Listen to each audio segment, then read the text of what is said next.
अहिल्यानगर जिल्ह्यातील पारनेर तालुक्यातील यात्रा उत्सवाला गालबोट लागलाय। तमाशा कलावंतांवर जीवघेणा हल्ला झालाय। पारनेर तालुक्यातील वडगाव सावताळ येथे बनाई देवी यात्रा उत्सवाच्या आनंदाला गालबोट लावणारी घटना घडली आहे। यात्रा उत्सवानिमित्त आयोजित तमाशा कार्यक्रमादरम्यान काही मद्यधुंद तरुणांनी तमाशा कलावंतांवर जीवघेणा हल्ला केलाय। या हल्ल्यात केवळ पुरुष कलाकारच नव्हे तर महिला कलाकारांनाही मारहाण करण्यात आली असून त्यांच्या अस्मितेला धक्का लावण्याचा प्रयत्न झालाय। या प्रकरणी टोळक्याविरुद्ध पारनेर पोलीस ठाण्यात गुन्हा दाखल करण्यात आलाय। याबाबत तमाशा फळाच्या संचालिका दीपाली भोसले यांनी फिर्याद दिली आहे। वडगाव सावताळ येथे 12 एप्रिल रोजी यात्रेनिमित्त दीपाली भोसले यांच्या तमाशा मंडळाचा कार्यक्रम आयोजित करण्यात आला होता। रात्री 10च्या सुमारास कार्यक्रम सुरू होण्यापूर्वीच रवींद्र शिंदे, अमोल शिंदे आणि बाळू बर्डे या प्रमुख संशयितांसह इतर 5 ते 6 जण मद्यधुंद अवस्थेत स्टेज जवळ आले। त्यांनी कार्यक्रम कधी सुरू होणार यावरून सुरुवातीला वाद घातला आणि त्यानंतर अचानक 7-8 जणांच्या टोळ्यानं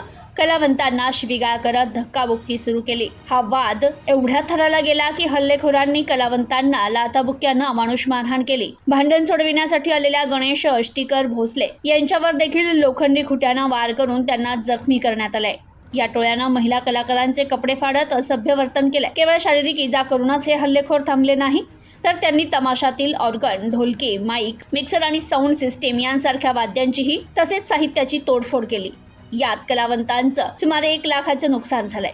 घटनेची माहिती मिळताच गावकरी आणि पोलिसांनी घटना ठिकाणी धाव घेतली, मात्र तोपर्यंत हल्लेखोर पसार झाले होते। या भयंकर प्रकारामुळे कलावंतांमध्ये दहशतीचं वातावरण पसरलं असून अखेर हा कार्यक्रम रद्द करण्यात आला।